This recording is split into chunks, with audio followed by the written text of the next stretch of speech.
Hadirin hadirat ma'asyiral muslimin yang saya cintai, ada sebuah cerita pendek. Seorang pengendara sepeda motor ditangkap oleh Pak Polisi, lalu diperiksa. Ini motor siapa? Pinjam Pak. Helm? Pinjam. SIM? Pinjam. Kata Pak Polisi, tidak boleh begini. Marah yang naik sepeda motor. Pak Polisi bagaimana? Kok tidak boleh? Yang punya saja bilang boleh.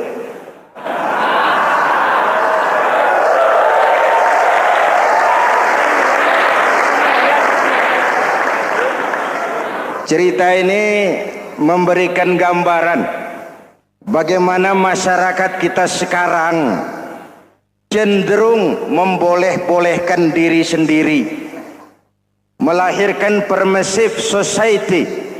Masyarakat serba boleh dengan ukuran sakarepe dewe.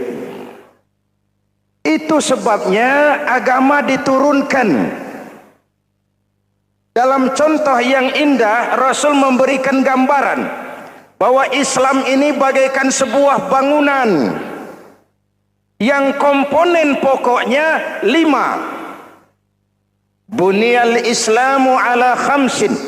Islam dibangun di atas 5 komponen pokok. Jadi kalau Islam ini ibarat bangunan, unsur penunjang pokoknya itu 5. Mari kita analogkan Islam dengan bangunan. Kalau saudara akan membangun rumah, sebelum pasang tiang, pasang genteng, pasang jendela, apa yang lebih dulu dibangun?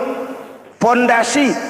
Kalau Islam ibarat bangunan, fondasinya adalah syahadatu an la ilaha illallah wa anna muhammadar rasulullah. Ini fondasi. Jikalau kuat fondasi, aman bangunan. Jikalau rapuh fondasi, lentur dan luntur bangunan. Maka kuat atau tidak kuatnya bangunan Islam kita bergantung kepada keyakinan dasar tadi, fondasi. Saya bersaksi tidak ada Tuhan selain Allah, artinya saya tidak akan menyembah kecuali hanya kepada Allah. Orang yang benar fondasinya beres sujudnya. Kalau saya yakin tidak ada Tuhan selain Allah, saya tidak akan minta rezeki kecuali hanya kepada Allah. Orang yang benar fondasinya, giat bekerjanya, jauh dari tipu menipu, jauh dari renten, jauh dari riba, jauh dari korupsi, jauh dari judi. Keyakinan memberikan warna terhadap bentuk kepribadian.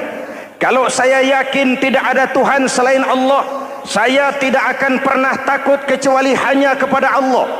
Saya tidak akan melarikan persoalan kecuali hanya kepada Allah. Saya tidak akan menggantungkan hidup kecuali hanya kepada Allah. Saya tidak akan minta tolong kecuali hanya kepada Allah. Meresap ke dalam jiwa. Untuk keyakinan seperti ini, orang-orang tua kita dahulu berlinang air mata, bersimbah darah, bahkan berkorban nyawa, melaksanakan hijrah untuk mempertahankan keyakinan. Ini intan paling mahal dan ini mutiara paling berharga. Zaman boleh berubah, tapi pondasi tidak boleh goyah. Masa boleh berganti, tapi pondasi jangan sampai mati. Karena iman kita hidup, untuk iman kita berjuang, dan dalam iman kita ingin kembali menghadap Allah Subhanahu.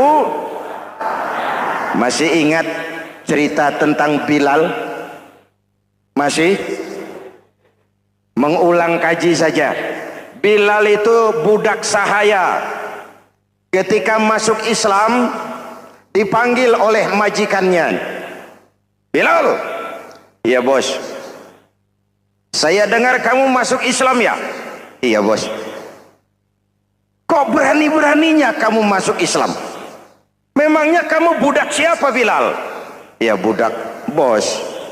Bos. Kamu kerja sama siapa? Sama bos. Bos. Yang gaji kamu siapa? Ya bos. Nah, kamu kan ngerti Bilal. Kamu budak saya, kamu kerja dengan saya, yang gaji kamu saya, yang beri makan saya. Kenapa? Kok beraninya masuk Islam padahal kamu belum saya kasih izin? Bos, bos boleh beli badan saya, tapi jangan mimpi bisa membeli jiwa saya.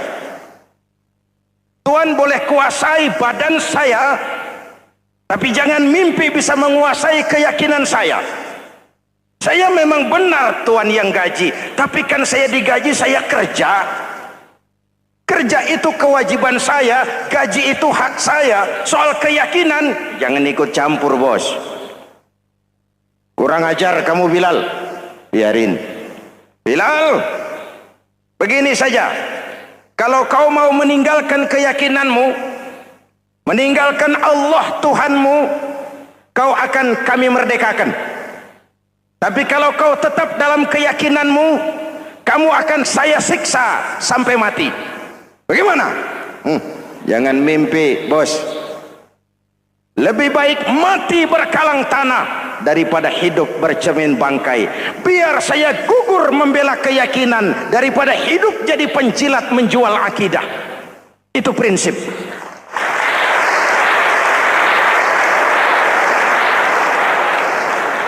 Gendeng kamu. Ayo siksa. Tangannya diikat, dihimpit dengan batu berat, dijemur dengan terik matahari padang pasir, terkelupas kulitnya, mengalir darah dari sekujur badannya, pecah bibirnya. Ayo Bilal, tetap bertuhan Allah dan kau akan mati di sini, atau kembali ke agama lama, kau jadi merdeka. Dari bibir yang pecah itu cuma keluar Allahu Ahad. Bilal budak badannya, merdeka jiwanya, maka namanya ditulis dengan tinta emas dalam sejarah. Kita zaman sekarang merdeka badan kita, tapi sering budak mental dan jiwa kita, maka sejarah tidak pernah mau mencatat kita.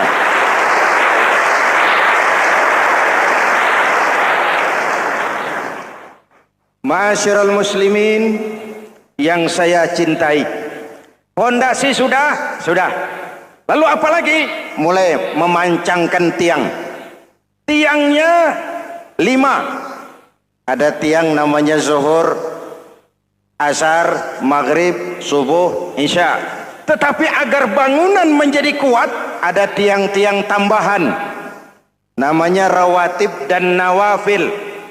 Rawatib itu ba'diyah atau qobliyah, nawafil itu di luar itu.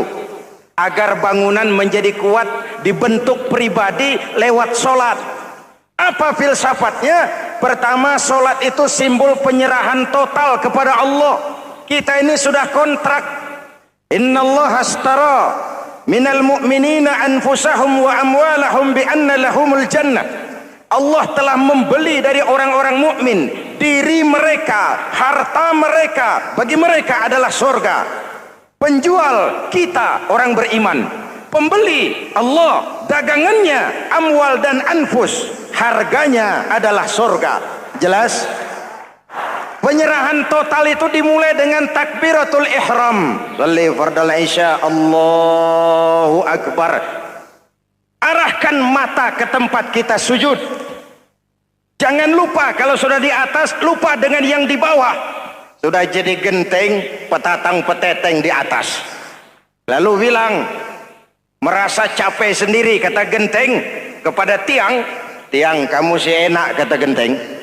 Saya setengah mati di atas. Kehujanan, kepanasan, kadang-kadang anak-anak nakal saya disambitin. Kata tiang, saudara genteng, ngomong jangan sembarangan ya. Kamu kira kamu bisa nongkrong dan nangkring di atas, itu gara-gara siapa genteng? Kan saya yang sokong dari bawah. Kamu jadi pejabat tinggi, jadi anggota ini, anggota itu. Kami rakyat yang angkat, jangan sudah di atas kami ditekan.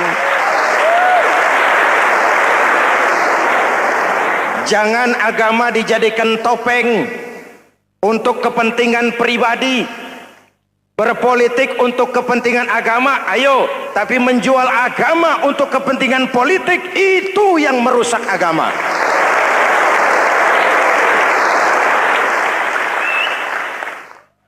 Ini kan kita lagi prihatin sedang meluncur kasus Bulog Gate 2. Innalillahi wa inna ilaihi raji'un.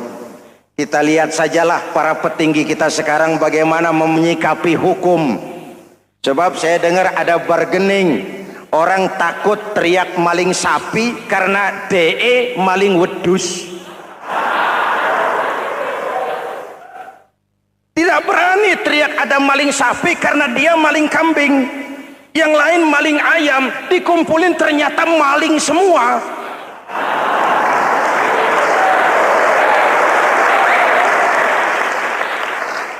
Hadirin yang saya hormati, ini melukai rasa keadilan.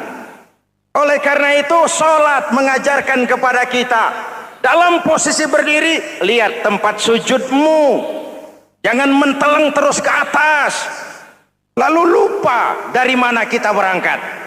Itulah maknanya tawadhu, rendah hati, tidak melonjak angkuh dan sombong. Ada sebuah hadis Rasulullah bersabda, "Idza aradallahu biqaumin khairan."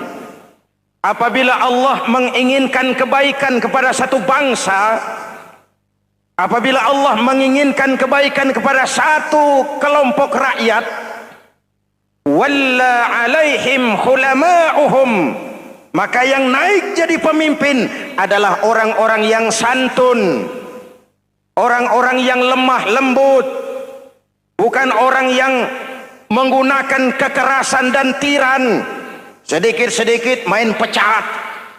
Itu terlambat lahir. Mestinya lahir di zaman Hitler, mestinya lahir di zaman Benito Mussolini, atau kalau mau lebih klasik lagi di zaman Fir'aun. Kalau Allah menginginkan kebaikan kepada satu masyarakat, satu bangsa, satu negara, naiklah orang-orang yang santun, yang ngayomi, yang menjadi solusi dan jalan keluar untuk kepentingan rakyatnya, mampu memberikan keteladanan. Saya tertarik dengan pidato Presiden Cina pada saat dilantik. Cina, Presiden Cina pasti tidak tahu Pancasila, pasti tidak kenal Islam, tapi pidato pelantikannya, berikan saya 100 peti mati, yang 99 akan saya pakai buat koruptor, yang satu akan saya pakai sendiri kalau kamu lihat saya tidak benar. Luar biasa. Yang diperlukan sekarang ini keteladanan, khulama'uhum, sikap ngayomi, mencari jalan keluar, bukan memamerkan kekuasaan, memamerkan kekuatan, arogansi, menghormati perbedaan. Itu ciri demokrasi. Lalu waqadha bainahum ulama'uhum, yang memutuskan hukum adalah pakarnya, ulamanya, mengambil keputusan secara profesional sehingga rakyat beroleh apa yang namanya kepastian hukum, merasa hidup terlindungi, aman dan nyaman. Lalu yang ketiga, wa ja'alal mala fi askhiyaihim, peredaran harta, pergerakan ekonomi berada di tangan orang-orang yang pemurah, yang tidak mau kaya sendiri, tidak mau senyum di atas penderitaan orang lain, menari di atas bangkai saudaranya. Hadirin yang saya hormati, ini cirinya. Tapi sebaliknya kata Nabi, wa idza aradallahu biqaumin syarran, apabila Allah menghendaki kejelekan, keburukan bagi satu bangsa, walla alaihim sufahauhum, yang naik jadi pemimpin orang-orang durjana, orang-orang kurang ajar, tapi dipoles dengan topeng yang bagus. Hei, hei, ini musim topeng. Musim apa? Topeng. Topeng itu apa perlunya? Menyembunyikan wajah asli. Sekarang ini Dracula berwajah Arjuna. Ini musim topeng. Kita rakyat harus hati-hati dan punya filter, mampu memilah dan memilih. Walla alaihim sufaha'uhum wa qada bainahum juhaluhum. Yang memutuskan hukum, yang mengambil keputusan orang-orang bodoh. Wa ja'alal mala fi bukhalaihim. Peredaran harta, peredaran ekonomi jatuh di tangan orang-orang yang bakhil, yang tidak punya konsep menciptakan kemakmuran yang merata bagi seluruh rakyat Indonesia.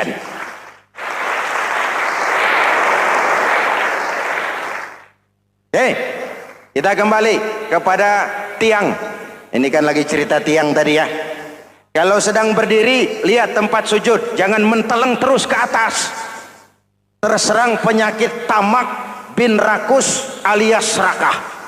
Nah, selesai. Anggota badan yang paling terhormat ini kepala.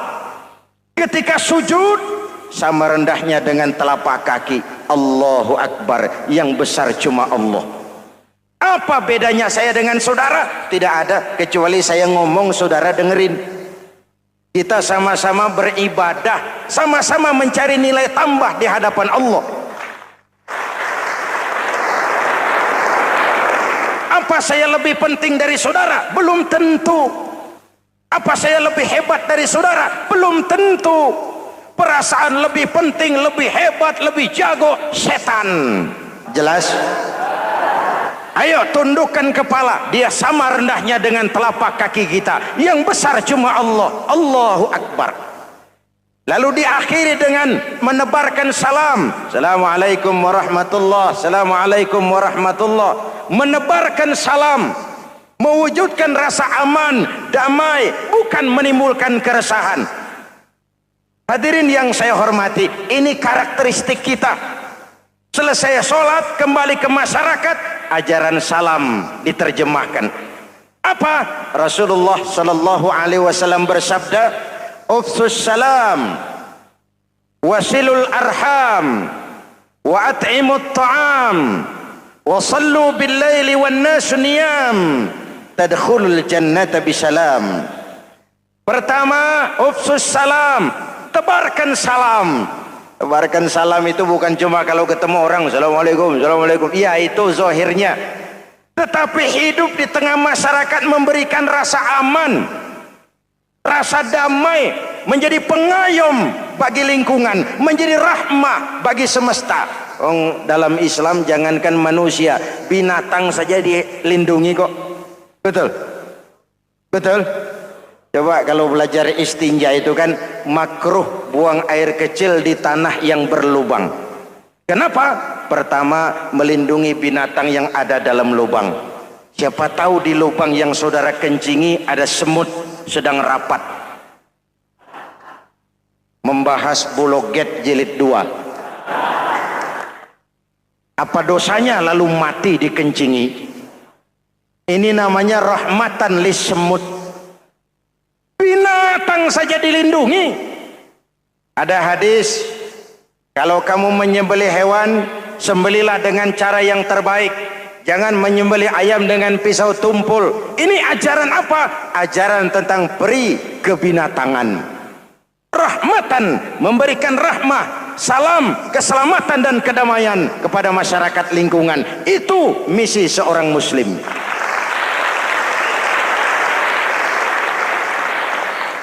Hadirin, hadirat, ma'asyiral muslimin yang saya cintai. Saya kembali kepada pesan Nabi tadi itu. Pertama, ufsus salam, sebarkan salam. Sekarang ini kan yang banyak sebarkan isu, sebarkan fitnah, hancurkan nama baik orang, hantam orang di mana-mana. Padahal yang diajarkan ufsus salam, sebarkan perdamaian, bukan permusuhan. Cari kebenaran, bukan kemenangan.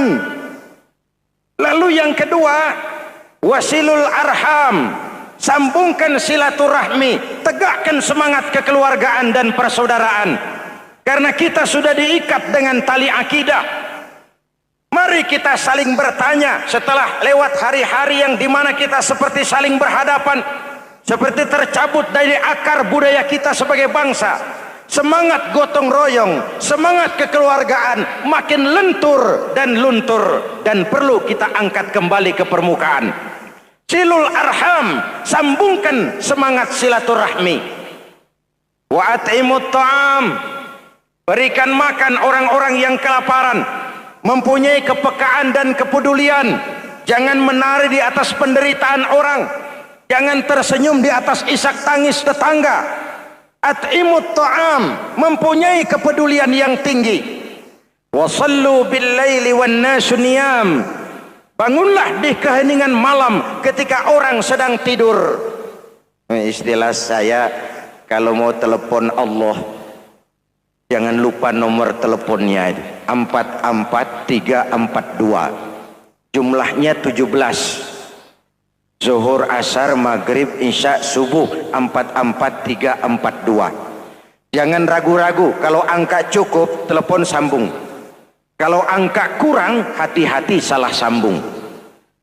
Pak, mau sambung yang lebih cepat bagaimana? Bisa. Selain nomor itu, coba pakai sambungan langsung jarak jauh. Namanya SLJJ. Kapan? Tengah malam. Kenapa tengah malam? Lebih murah. Lebih murah.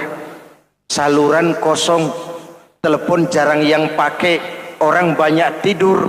Wa minal laili fatahajjad bihi nafilatan lak asa ayyab'atsaka rabbuka maqaman mahmuda. Nun, di keheningan malam bangun. Seperti bapak-bapak, ibu-ibu sering bangun tengah malam ya Bu? Ya. Ngapain? Kalau bangun tengah malamnya sih saya percaya, cuma urusannya apa? Kira bangun tengah malam mau tahajud, malaikat sudah mau nulis, cuma buang air kecil, tidur lagi. Hampir salah tulis saya.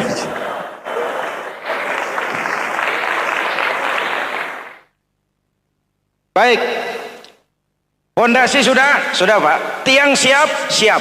Lalu apa lagi? Nah, rumah itu supaya ada batas, perlu pagar, dinding, tembok. Yang jadi batas, dinding, tembok, puasa. Asyamu junnatun, puasa adalah dinding, benteng yang menyelamatkan manusia jangan sampai menyentuh wilayah lain. Ada batas-batas dan norma yang diindahkan. Selesai, tembok, dinding, selesai. Pagar, selesai. Lah rumah itu supaya bersih, kan harus ada kamar mandi, jendela, pintu, yang fungsinya membersihkan zakat. Kalau dia zakatul mal, dia bersihkan harta kita. Kalau dia zakatul fitrah, dia bersihkan jiwa kita. Kalau dia zakatul tijarah, dia bersihkan bisnis kita. Kalau dia zakatul ma'adin, dia bersihkan barang tambang kita. Karena itu dalam kitab-kitab fikih dikatakan zakat itu adalah harta yang tu'khazu min aghniyaihim wa turaddu ila fuqaraihim. Kiai Haji Zainuddin Hamidi, atau dikenal sebagai Kiai Haji Zainuddin MZ, beliau lahir pada tanggal 2 Maret 1952. Kiai Haji Zainuddin MZ adalah seorang pemuka agama Islam di Indonesia yang populer melalui ceramahnya di radio dan televisi. Julukannya adalah Dai Berjuta Umat karena dakwahnya yang dapat menyentuh seluruh lapisan masyarakat. Dan ia pernah menjabat sebagai Ketua Umum Partai Bintang Reformasi, kemudian digantikan oleh Bursah Zarnubi. Kiai Haji Zainuddin MZ merupakan anak tunggal buah cinta pasangan Turmuzi dan Zainabun dari keluarga Betawi asli. Ayahnya yang pensiunan pegawai PLN adalah seorang yang taat beragama, sementara ibunya seorang ibu rumah tangga. Sejak umur 2 tahun, Kiai Haji Zainuddin MZ sudah ditinggal sang ayah. Untuk memenuhi kebutuhan hidupnya, sejak kecil Kiai Haji Zainuddin MZ sering membantu sang ibu untuk berjualan nasi uduk. Selama 6 tahun Kiai Haji Zainuddin MZ mengenyam pendidikan di bawah asuhan Kiai Haji Idam Chalid, ulama karismatik asal Kalimantan, sekaligus politisi ulung yang pernah menjabat sebagai ketua MPR dan ketua DPR pada periode 1971 sampai 1977. Kiai Haji Zainuddin MZ ini semakin dikenal masyarakat ketika ceramahnya mulai memasuki dunia rekaman. Kasetnya beredar bukan saja di seluruh pelosok Nusantara, tetapi juga ke beberapa negara Asia. Kiai Haji Zainuddin MZ pernah diangkat menjadi anggota Majelis Permusyawaratan Rakyat Republik Indonesia periode 1997 sampai 1999. Beliau pernah mengisi di suatu acara TV, seperti acara Tabligh Akbar Ramadan, Indosiar mulai dari tahun 2000 sampai tahun 2001. Acara TV pengantar sahur dan berbuka puasa, Indosiar, dari tahun 1999 sampai 2002. Dakwah puasa acara TV SCTV dari tahun 1991 sampai 2001. Kiai Haji Zainuddin MZ meninggal dunia pada 5 Juli 2011 dalam perjalanan menuju Rumah Sakit Pusat Pertamina karena serangan jantung dan gula darah. Ia meninggal setelah sarapan bersama keluarga di rumahnya Gandaria 1, Kebayoran Baru, Jakarta Selatan. Itulah biografi singkat dari beliau. Mari kita kirimkan Al-Fatihah untuk beliau, Kiai Haji Zainuddin MZ. Jikalau kuat fondasi, aman bangunan. Jikalau rapuh pondasi, lentur dan luntur bangunan. Maka kuat atau tidak kuatnya bangunan Islam kita bergantung kepada keyakinan dasar tadi, fondasi. Saya bersaksi tidak ada Tuhan selain Allah. Artinya saya tidak akan menyembah kecuali hanya kepada Allah. Orang yang benar fondasinya beres sujudnya. Kalau saya yakin tidak ada Tuhan selain Allah, saya tidak akan minta rezeki kecuali hanya kepada Allah. Orang yang benar fondasinya, giat bekerjanya, jauh dari tipu menipu, jauh dari renten, jauh dari riba, jauh dari korupsi, jauh dari judi. Keyakinan memberikan warna terhadap bentuk kepribadian. Kalau saya yakin tidak ada Tuhan selain Allah, saya tidak akan pernah takut kecuali hanya kepada Allah. Saya tidak akan melarikan persoalan kecuali hanya kepada Allah. Saya tidak akan menggantungkan hidup kecuali hanya kepada Allah. Saya tidak akan minta tolong kecuali hanya kepada Allah. Meresap ke dalam jiwa. Untuk keyakinan seperti ini, orang-orang tua kita dahulu berlinang air mata, bersimbah darah, bahkan berkorban nyawa, melaksanakan hijrah untuk mempertahankan keyakinan. Ini intan paling mahal dan ini mutiara paling berharga. Zaman boleh berubah, tapi pondasi tidak boleh goyah. Masa boleh berganti, tapi pondasi jangan sampai mati. Karena iman kita hidup, untuk iman kita berjuang, dan dalam iman kita ingin kembali menghadap Allah Subhanahu. Masih ingat cerita tentang Bilal? Masih? Mengulang kaji saja. Bilal itu budak sahaya. Ketika masuk Islam, dipanggil oleh majikannya. Bilal, iya bos. Saya dengar kamu masuk Islam ya? Iya bos. Kok berani-beraninya kamu masuk Islam?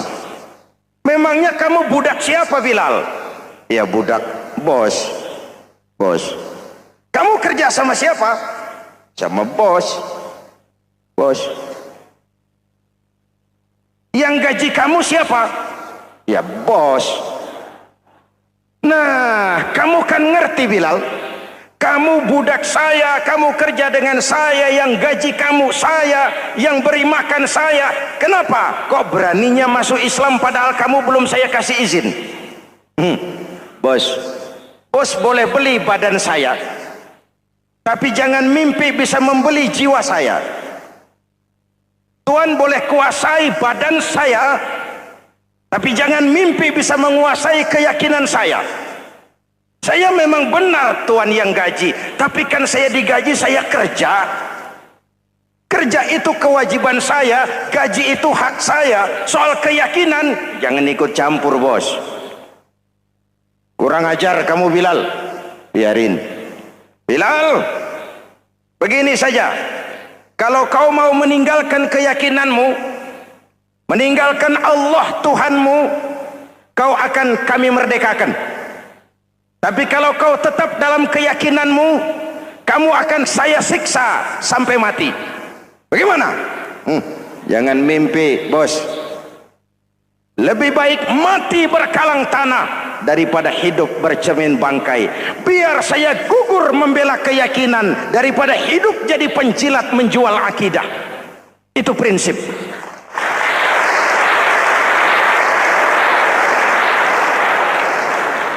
Gendeng kamu.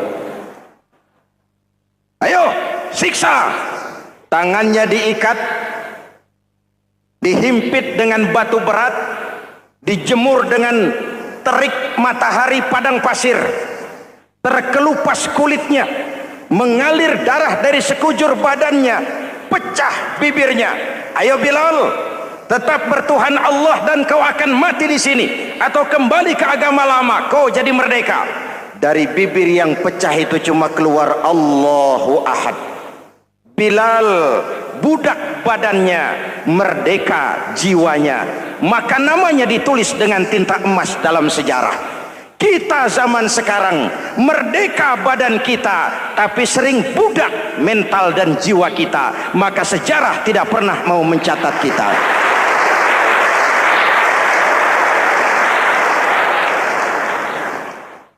Ma'asyiral muslimin yang saya cintai, fondasi sudah. Lalu apa lagi? Mulai memancangkan tiang. Tiangnya 5. Ada tiang namanya zuhur, asar, maghrib, subuh, isya. Tetapi agar bangunan menjadi kuat, ada tiang-tiang tambahan. Namanya rawatib dan nawafil. Rawatib itu ba'diyah atau qobliyah, nawafil itu di luar itu. Agar bangunan menjadi kuat, dibentuk pribadi lewat solat. Apa filsafatnya? Pertama, solat itu simbol penyerahan total kepada Allah. Kita ini sudah kontrak. Innallaha astara minal mu'minina anfusahum wa amwalahum bi anna lahumul jannah. Allah telah membeli dari orang-orang mukmin diri mereka, harta mereka, bagi mereka adalah surga. Penjual kita orang beriman, pembeli Allah, dagangannya amwal dan anfus, harganya adalah surga. Jelas? Penyerahan total itu dimulai dengan takbiratul ihram. Shalli fardal isya, Allahu akbar. Arahkan mata ke tempat kita sujud. Jangan lupa kalau sudah di atas, lupa dengan yang di bawah. Sudah jadi genteng, petatang peteteng di atas. Lalu bilang, merasa capek sendiri, kata genteng kepada tiang. Tiang, kamu sih enak, kata genteng. Saya setengah mati di atas. Kehujanan, kepanasan, kadang-kadang anak-anak nakal saya disambitin. Kata tiang, saudara genteng, ngomong jangan sembarangan ya. Kamu kira kamu bisa nongkrong dan nangkring di atas, itu gara-gara siapa genteng? Kan saya yang sokong dari bawah. Kamu jadi pejabat tinggi, jadi anggota ini, anggota itu. Kami rakyat yang angkat, jangan sudah di atas kami ditekan. Jangan agama dijadikan topeng untuk kepentingan pribadi. Berpolitik untuk kepentingan agama, ayo. Tapi menjual agama untuk kepentingan politik, itu yang merusak agama.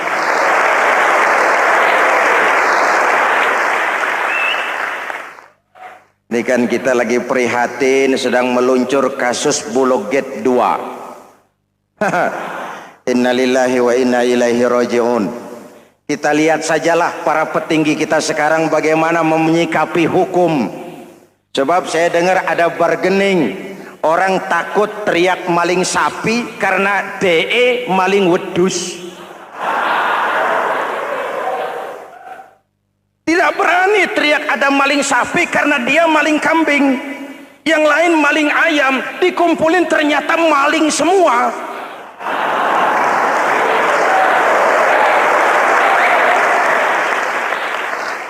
Hadirin yang saya hormati, ini melukai rasa keadilan.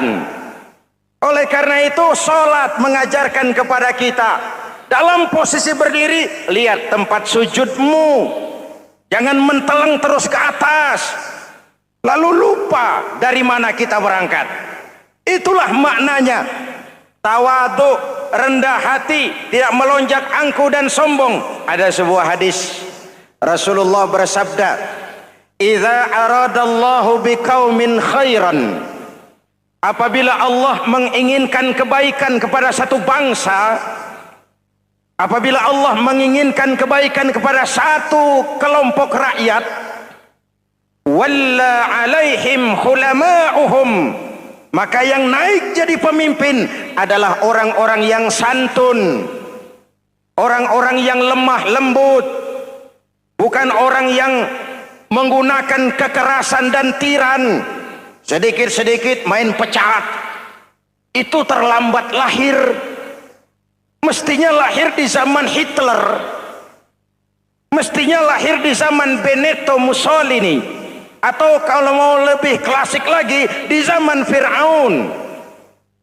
Kalau Allah menginginkan kebaikan kepada satu masyarakat, satu bangsa, satu negara, naiklah orang-orang yang santun, yang ngayomi, yang menjadi solusi dan jalan keluar untuk kepentingan rakyatnya, mampu memberikan keteladanan.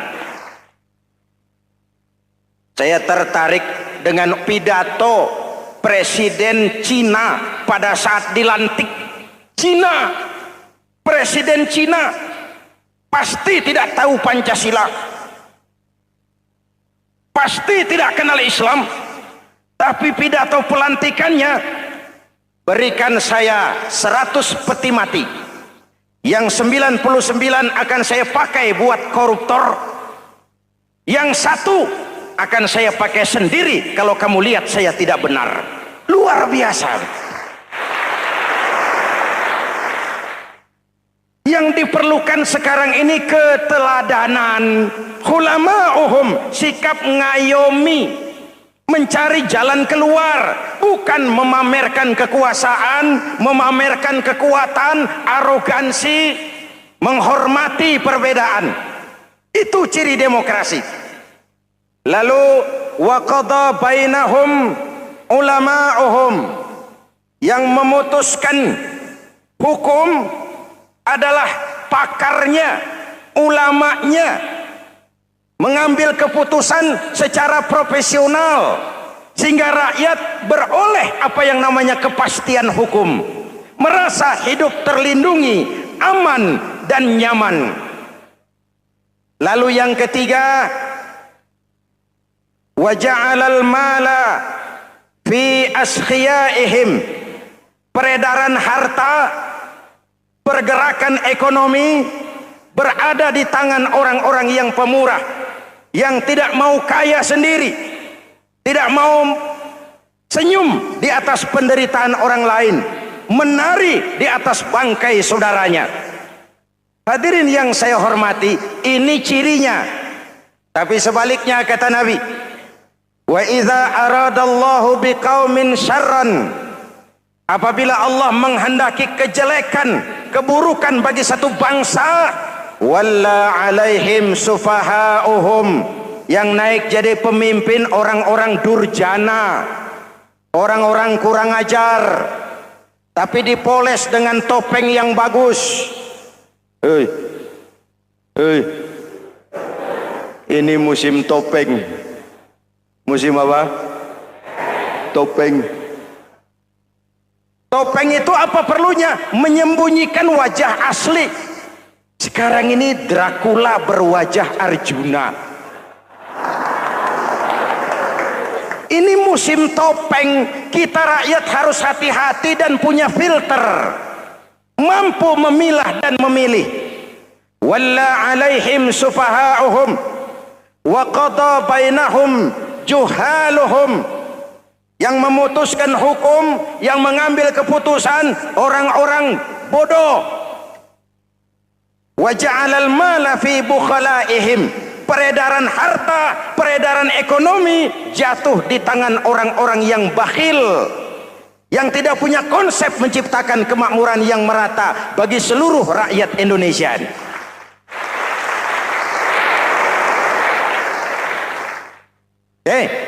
Kita kembali kepada tiang. Ini kan lagi cerita tiang tadi ya. Kalau sedang berdiri, lihat tempat sujud, jangan menteleng terus ke atas. Terserang penyakit tamak bin rakus alias serakah. Nah, selesai. Anggota badan yang paling terhormat ini kepala. Ketika sujud, sama rendahnya dengan telapak kaki. Allahu Akbar, yang besar cuma Allah. Apa bedanya saya dengan saudara? Tidak ada, kecuali saya ngomong saudara dengerin. Kita sama-sama beribadah, sama-sama mencari nilai tambah di hadapan Allah. Apa saya lebih penting dari saudara? Belum tentu. Apa saya lebih hebat dari saudara? Belum tentu. Perasaan lebih penting, lebih hebat, lebih jago setan. Jelas? Ayo tundukkan kepala. Dia sama rendahnya dengan telapak kaki kita. Yang besar cuma Allah. Allahu Akbar. Lalu diakhiri dengan menebarkan salam. Assalamualaikum warahmatullah. Assalamualaikum warahmatullah. Menebarkan salam. Mewujudkan rasa aman, damai. Bukan menimbulkan keresahan.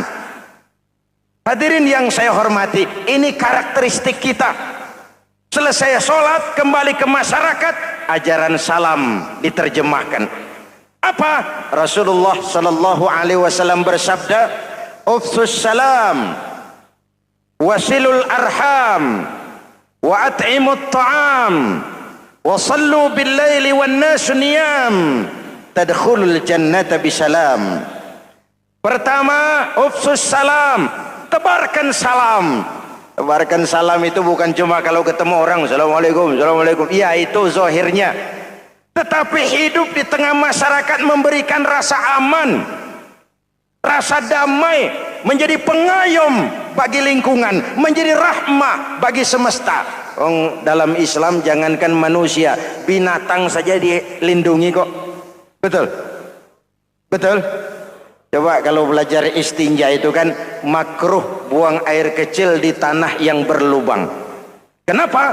Pertama, melindungi binatang yang ada dalam lubang. Siapa tahu di lubang yang saudara kencingi ada semut sedang rapat. Membahas Bologet jilid 2. Apa dosanya lalu mati dikencingi? Ini namanya rahmatan lis semut.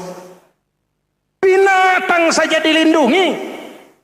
Ada hadis, kalau kamu menyembelih hewan, sembelilah dengan cara yang terbaik. Jangan menyembelih ayam dengan pisau tumpul. Ini ajaran apa? Ajaran tentang peri kebinatangan. Rahmatan, memberikan rahmah, salam, keselamatan dan kedamaian kepada masyarakat lingkungan. Itu misi seorang muslim.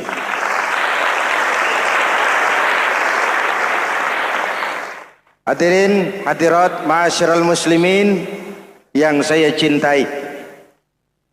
Saya kembali kepada pesan Nabi tadi itu. Pertama, ufsus salam, sebarkan salam. Sekarang ini kan yang banyak sebarkan isu, sebarkan fitnah, hancurkan nama baik orang, hantam orang di mana-mana. Padahal yang diajarkan ufsus salam, sebarkan perdamaian, bukan permusuhan. Cari kebenaran, bukan kemenangan.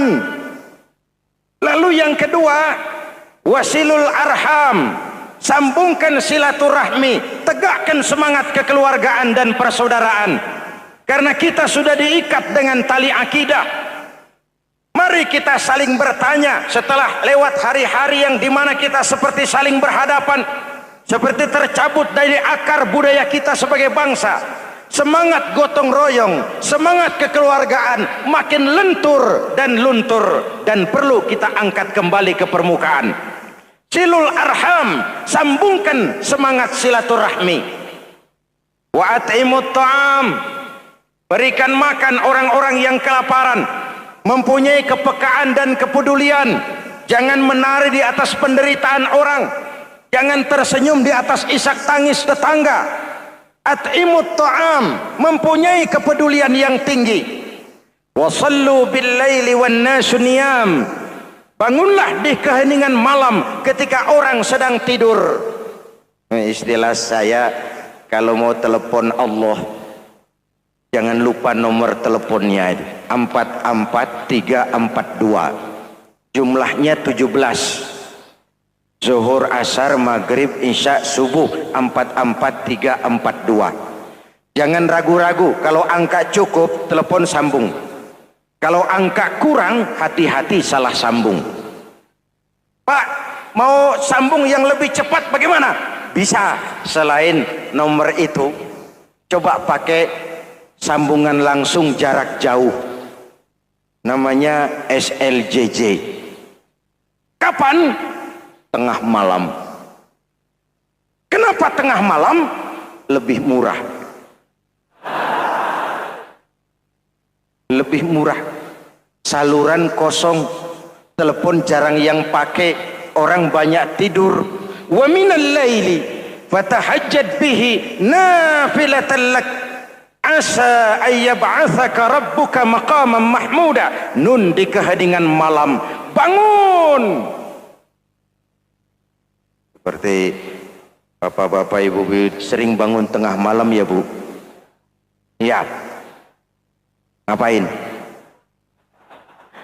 Kalau bangun tengah malamnya sih saya percaya, cuma urusannya apa? Kira bangun tengah malam mau tahajud, malaikat sudah mau nulis, cuma buang air kecil, tidur lagi. Hampir salah tulis saya.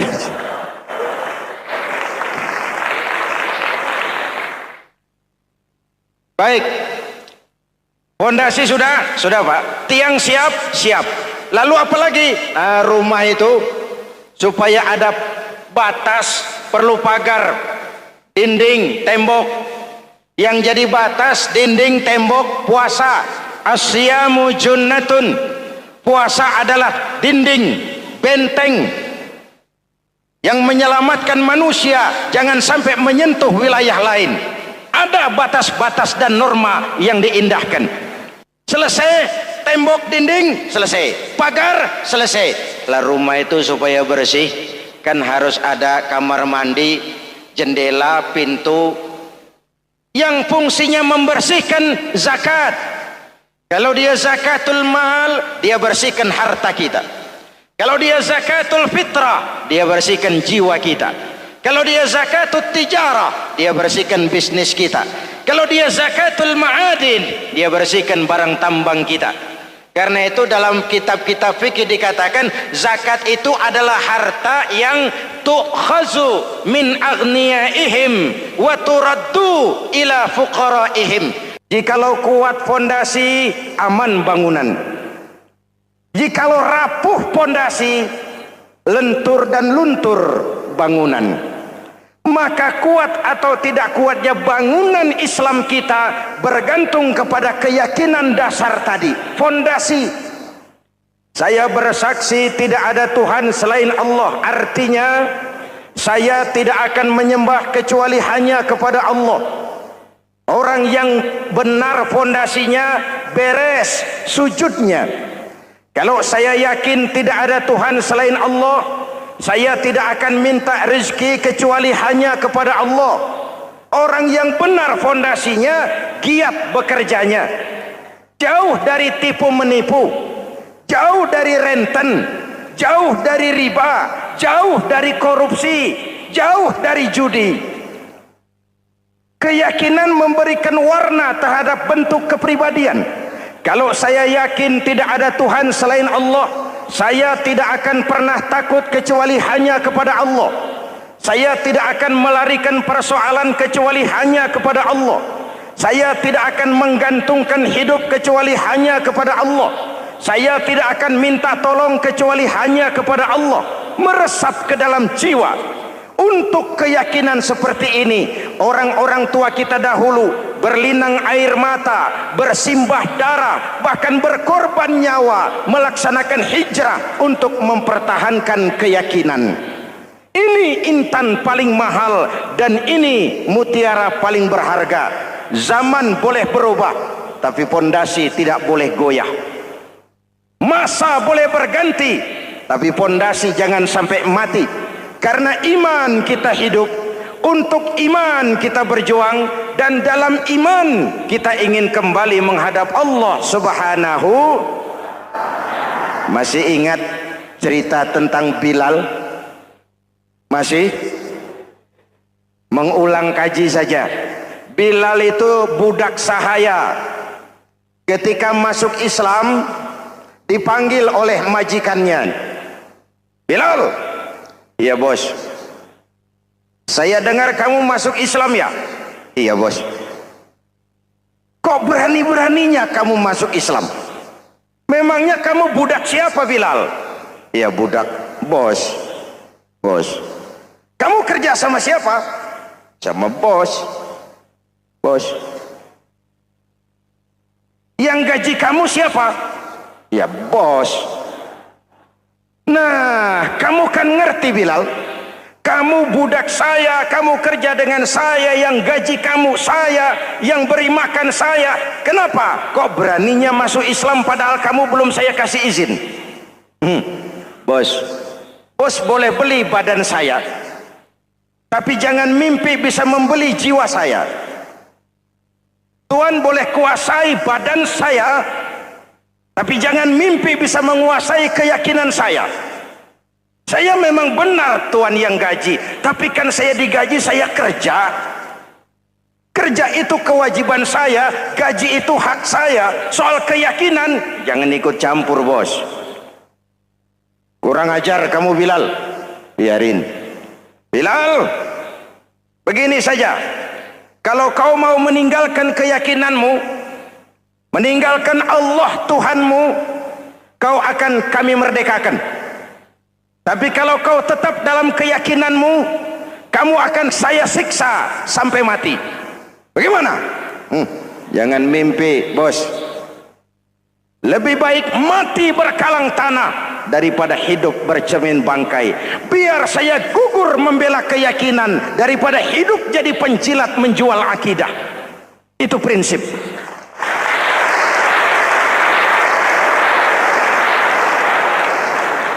Gendeng kamu.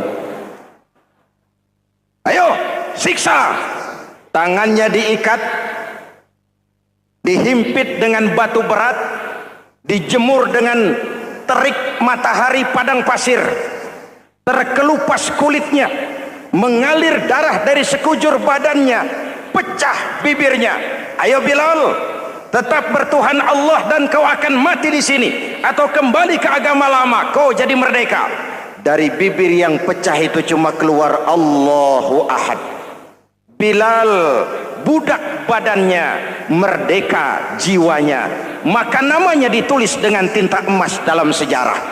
Kita zaman sekarang merdeka badan kita, tapi sering budak mental dan jiwa kita. Maka sejarah tidak pernah mau mencatat kita.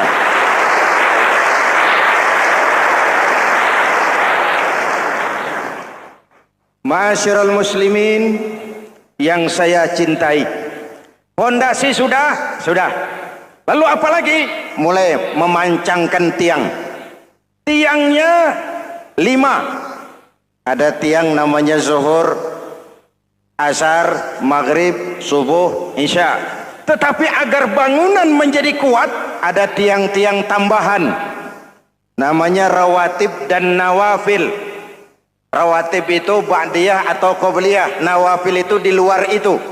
Agar bangunan menjadi kuat, dibentuk pribadi lewat solat. Apa filsafatnya? Pertama, solat itu simbol penyerahan total kepada Allah. Kita ini sudah kontrak. Innallaha astara minal mu'minina anfusahum wa amwalahum bi anna lahumul jannah. Allah telah membeli dari orang-orang mukmin diri mereka, harta mereka, bagi mereka adalah surga. Penjual kita orang beriman, pembeli Allah, dagangannya amwal dan anfus, harganya adalah surga. Jelas? Penyerahan total itu dimulai dengan takbiratul ihram. Salli fardal isya, Allahu akbar.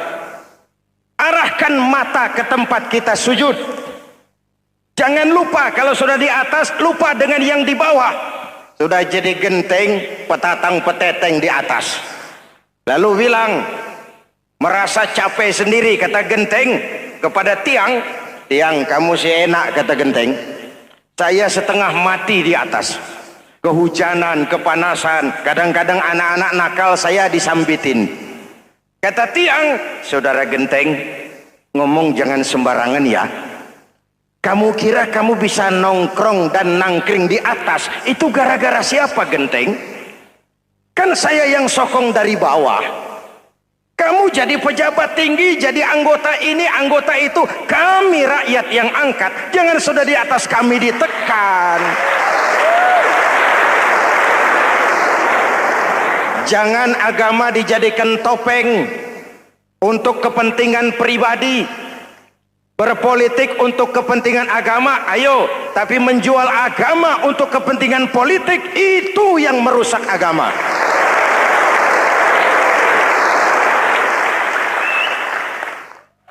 Ini kan kita lagi prihatin sedang meluncur kasus Bulog Gate 2. Innalillahi wa inna ilaihi raji'un. Kita lihat sajalah para petinggi kita sekarang bagaimana menyikapi hukum. Sebab saya dengar ada bargaining. Orang takut teriak maling sapi karena DE maling wedus. Tidak berani teriak ada maling sapi karena dia maling kambing. Yang lain maling ayam, dikumpulin ternyata maling semua.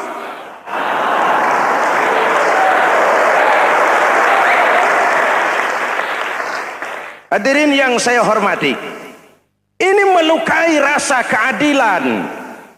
Oleh karena itu sholat mengajarkan kepada kita, dalam posisi berdiri, lihat tempat sujudmu. Jangan menteleng terus ke atas, lalu lupa dari mana kita berangkat. Itulah maknanya tawadhu, rendah hati, tidak melonjak angku dan sombong. Ada sebuah hadis Rasulullah bersabda, "Idza aradallahu biqaumin khairan." Apabila Allah menginginkan kebaikan kepada satu bangsa, apabila Allah menginginkan kebaikan kepada satu kelompok rakyat, walla alaihim hulama'uhum, maka yang naik jadi pemimpin adalah orang-orang yang santun, orang-orang yang lemah lembut, bukan orang yang menggunakan kekerasan dan tiran. Sedikit-sedikit main pecat, itu terlambat lahir. Mestinya lahir di zaman Hitler, mestinya lahir di zaman Benito Mussolini, atau kalau mau lebih klasik lagi di zaman Fir'aun. Kalau Allah menginginkan kebaikan kepada satu masyarakat, satu bangsa, satu negara, naiklah orang-orang yang santun, yang ngayomi, yang menjadi solusi dan jalan keluar untuk kepentingan rakyatnya, mampu memberikan keteladanan.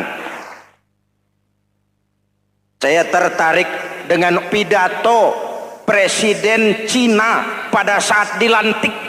Cina, Presiden Cina pasti tidak tahu Pancasila, pasti tidak kenal Islam, tapi pidato pelantikannya, berikan saya 100 peti mati, yang 99 akan saya pakai buat koruptor, yang satu akan saya pakai sendiri kalau kamu lihat saya tidak benar.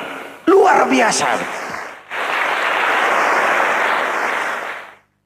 Yang diperlukan sekarang ini keteladanan, hulama'uhum, sikap ngayomi, mencari jalan keluar, bukan memamerkan kekuasaan, memamerkan kekuatan, arogansi, menghormati perbedaan.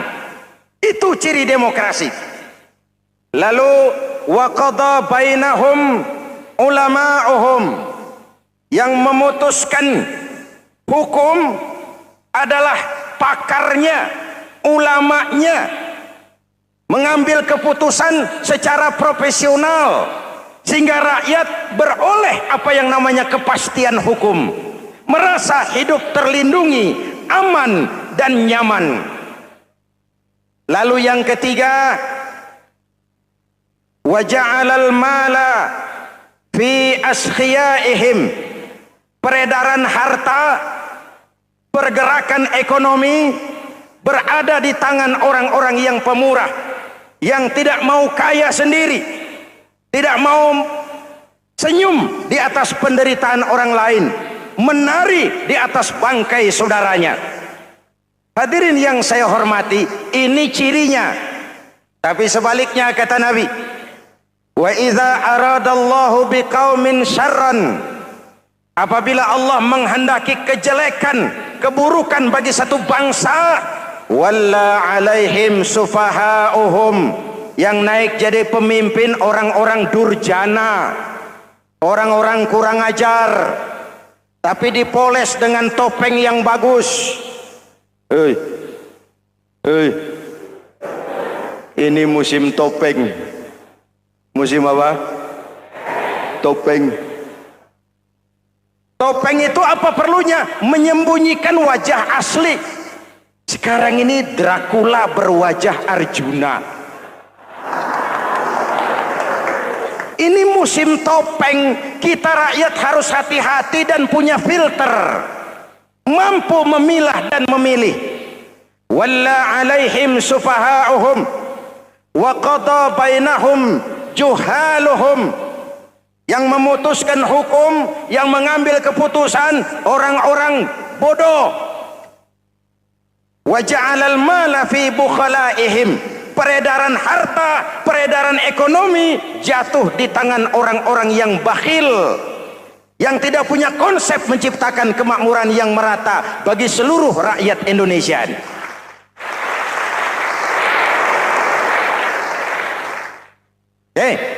Kita kembali kepada tiang.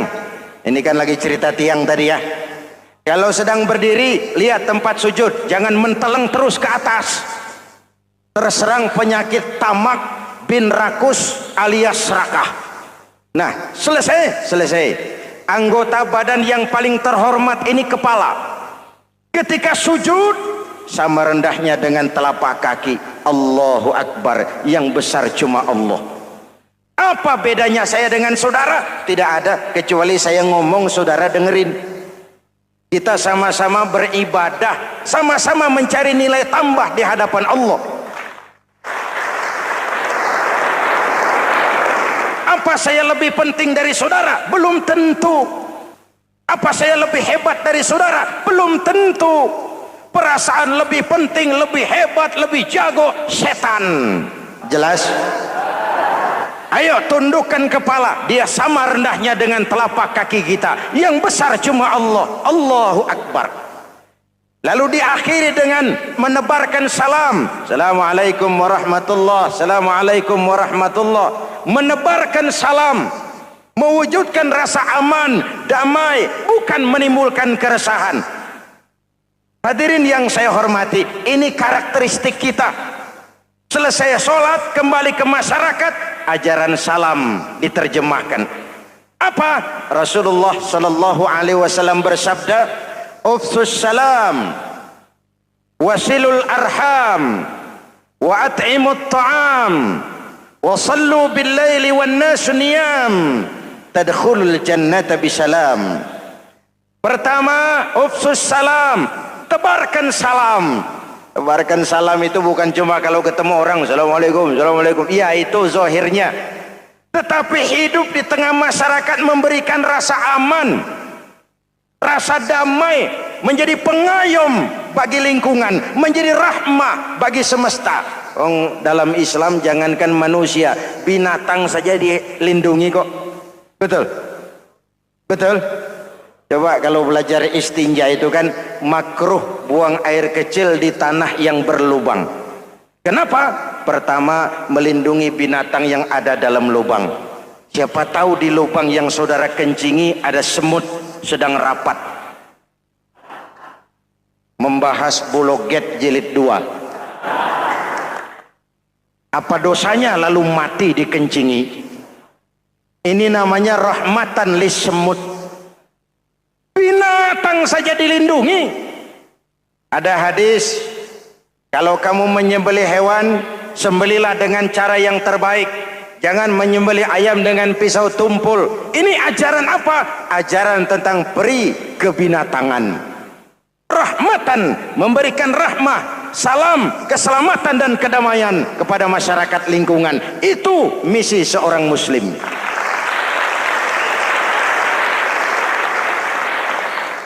Hadirin hadirat ma'asyiral muslimin yang saya cintai, saya kembali kepada pesan Nabi tadi itu.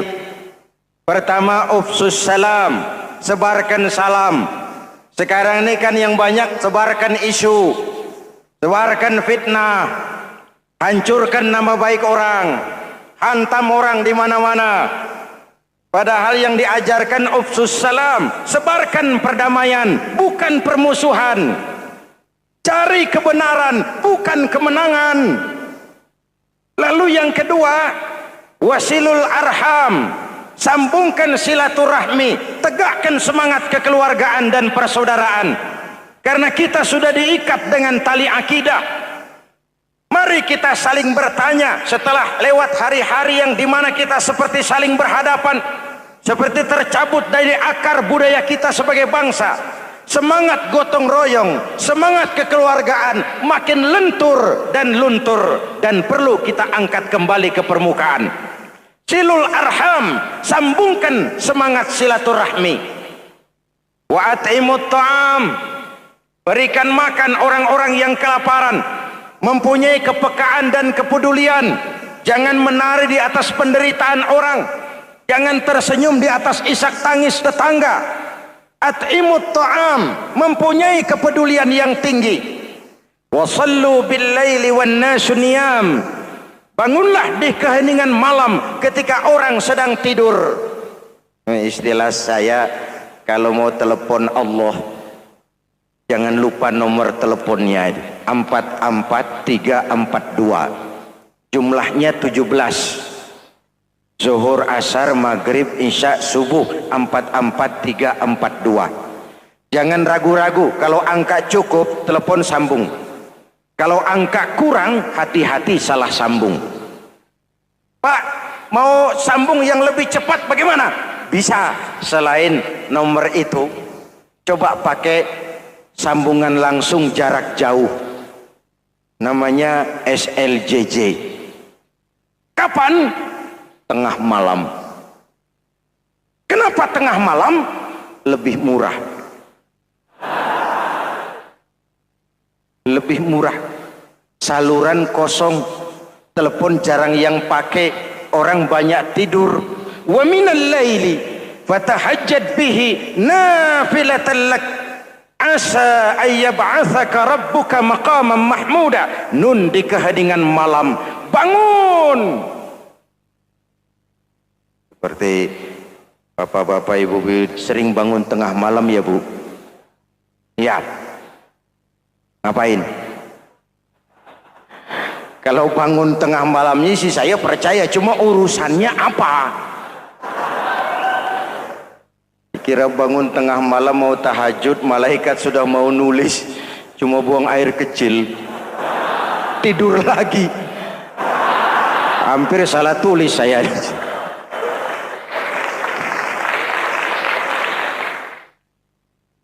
Baik, fondasi sudah Pak, tiang siap, lalu apa lagi? Nah, rumah itu supaya ada batas, perlu pagar, dinding, tembok. Yang jadi batas, dinding, tembok, puasa. Asyamu junnatun, puasa adalah dinding, benteng yang menyelamatkan manusia jangan sampai menyentuh wilayah lain. Ada batas-batas dan norma yang diindahkan.